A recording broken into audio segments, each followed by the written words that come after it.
Hello. নমস্কার madam, আমি অজয় বলছি। নমস্কার। কোন অজয়? আমি তো চিনতে পারলাম না ঠিক।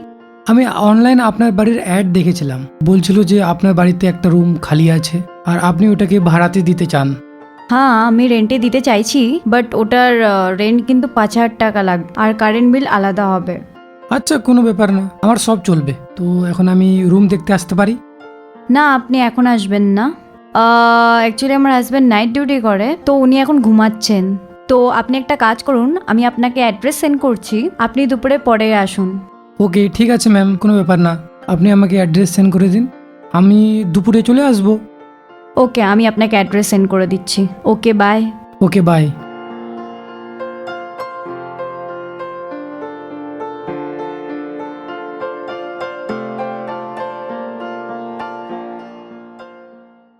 শুনছো?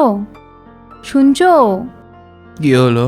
আরে ও একটা ছেলে বাড়ি দেখতে আসবে, তো আমি বলছিলাম তুমি জলদি ফ্রেশ হয়ে নাও, তো আমি তোমার জন্য এক্ষুনি নাস্তা নিয়ে আসছি। হ্যাঁ ঠিক আছে, কিন্তু নাস্তা একটু পরে বানাবে, এখন আমার অনেক ঘুম পাচ্ছে। আচ্ছা ঠিক আছে, তুমি একটু আরাম করে নাও, আমি একটু পরে তোমাকে জাগাচ্ছি, ঠিক আছে? হ্যাঁ ঠিক আছে। ওকে।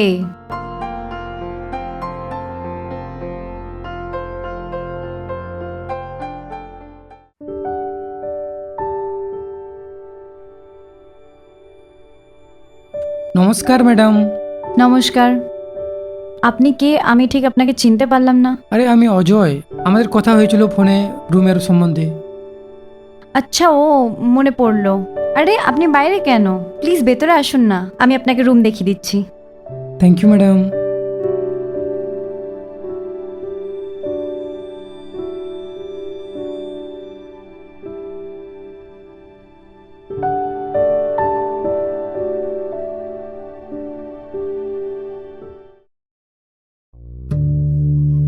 দেখো, এই রুমটাই যেটা আমরা রেন্টে দেব, আপনি দেখে নিন একবার।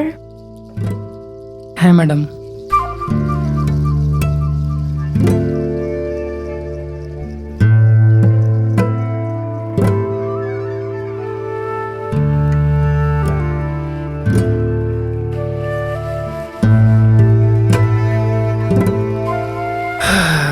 ম্যাডাম, রুমটা তো ভালোই আছে, আমার খুব ভালো লাগলো।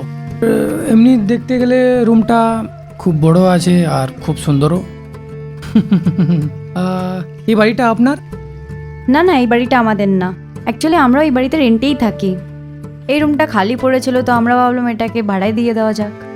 নিচে অনারের সাথে কথা হয়ে গেছে, ওনার কোনো প্রবলেম নেই।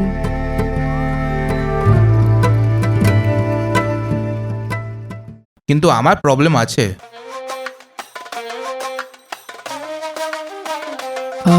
এক্সকিউজ মি, আমি আপনাকে চিনতে পারলাম না। ইনি আমার বর। এনার না কথায় কথায় মজা করার অভ্যেস আছে। কি মনোজ, তুমিও না। হ্যাঁ হ্যাঁ ঠিক আছে, করবো না বাস। वैसे তোমার কত এজ? বিয়ে হয়ে গেছে না কুয়ারা আছো? হ্যাঁ, আমার এখনো বিয়ে হয়নি আর আমার বয়স 30 বছর। কিন্তু আপনি এইসব কেন জিজ্ঞাসা করছেন? আরে ভাই, জানার দরকার। কালকে তুমি এখানে একলা থাকবে না ফ্যামিলির সঙ্গে? আমি তো নাইট ডিউটি করি, সির্ফ দিনের সময়ই থাকি। পুরো নাইট আমার ওয়াইফ এখানে একলা থাকে, তাই জিজ্ঞেস করছি। দেখুন স্যার, আমার এখন রুমের খুব দরকার আছে আর আমি একটা ভালো ফ্যামিলি থেকে বিলং করি। আপনাকে কমপ্লেন করার কোনো চান্স দেবো না। ঠিক আছে, বিকাল অবধি তুমি তোমার সব সামান নিয়ে এখানে এসে যাবে। আর হ্যাঁ, নিজের আইডিয়া 2টা ফটো ম্যাডামকে দিয়ে দিবে। একটা রেন্ট এগ্রিমেন্টও বানাতে হবে। তুমি ড্রিঙ্ক বা সিগারেট কিছু করো না তো? কারণ আমার এই জিনিসগুলো একদম পছন্দ না। ম্যাডাম, আমি বলছি না, আমি কমপ্লেন করার একটাও সুযোগ দেবো না, সো ডোন্ট ওয়ারি। আরে ভাই, সির্ফ কথাই বলবি না এনাকে চাটাও দিবি? আরে হ্যাঁ হ্যাঁ, কেন না, তোমরা বাইরে বসো, আমি এক্ষুনি চা নিয়ে আসছি।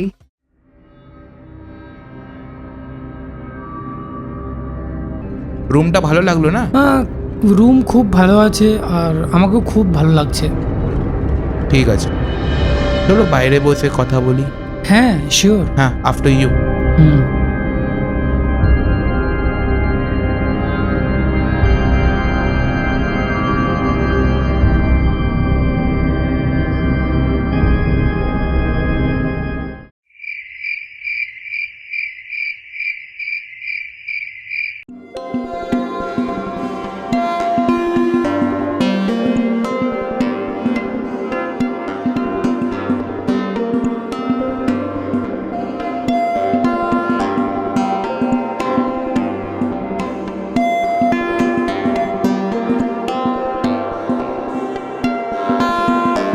সব জিনিসপত্র এসে গেছে নাকি এখনো কিছু বাকি আছে? না, এমনি সব জিনিস তো চলে এসেছে, কিছু বাকি আছে, কালকে আমি মল থেকে নিয়ে আসবো। ঠিক আছে, এই নাও জল, আমি এখানে রাখলাম। রাতে দরকার পড়লে খেয়ে নিও, আর কিছুর দরকার পড়লে তো কিচেনে গিয়ে ডাইরেক্ট নিয়ে নিও, আমাকে জিজ্ঞেস করার কোনো দরকার নেই। Okay? Thank you so much madam. আমি অনেকদিন ধরে ভাবছিলাম একটা ভালো রুম ওনার পাওয়া যায়, যে ভালো স্বভাবের হোক, কেননা রুম ওনারের নেচার আমাদের জীবনে অনেক প্রভাব ফেলে, আর আমি আপনাকে পাইছি। একদম ঠিকই বলেছেন আপনি। অ্যাকচুয়ালি আমাদেরও একজন ভালো কিরায়েদারের দরকার ছিল, আর দেখো না, তোমাকে পেয়ে গেলাম। যদি আপনাকে খারাপ না লাগে তো আমি একটা কথা বলতে পারি? হ্যাঁ, জিজ্ঞেস করো, কি জিজ্ঞেস করবে? আপনার হাজব্যান্ডের নাইটে জব থাকে, হ্যাঁ। পুরা রাত জবেই থাকে, তো কি ওনাকে ছাড়ে আপনাকে একা একা ফিল হয় না? মানে আমার মানে হচ্ছে যে উনি দিনের বেলাও জব করতে পারেন। কথা তো ঠিক বলছো তুমি। অ্যাকচুয়ালি কি আছে, নাইট ডিউটিতে ডবল স্যালারি পাওয়া যায়, এর জন্য উনি ফুল নাইট জব করে। আর এখন আমাদের টাকার খুব দরকার, তো যখন টাকা জোগাড় হয়ে যাবে তারপর দেখব কি করব, তারপরে আগেরটা ভাববো। এখন চলুক। যদি কখনো আপনাকে টাকার দরকার হয় নিশ্চিন্তে আমার কাছ থেকে চাই নেবেন, আমি কখনো বারণ করব না আপনাকে। Thank you Ajay. চলো, রাত অনেক হয়ে গেছে, তুমি ঘুমিয়ে পড়ো, আমিও গিয়ে শুয়ে পড়ি। Good night good night. And thank you again for this water. It's okay.